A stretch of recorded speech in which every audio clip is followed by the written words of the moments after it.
بسم اللہ الرحمن الرحیم۔ التمس خان پوچھتے ہیں کہ اونٹ میں 10 حصے ہیں یا اس سے زیادہ، اور اونٹ میں کتنے لوگ شریک ہو سکتے ہیں؟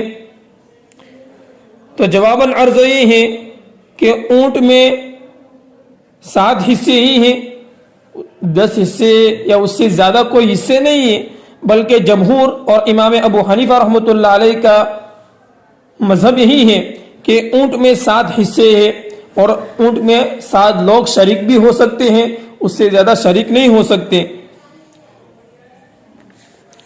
قربانی کے جانور کی عمریں کیا کیا ہونی چاہیے؟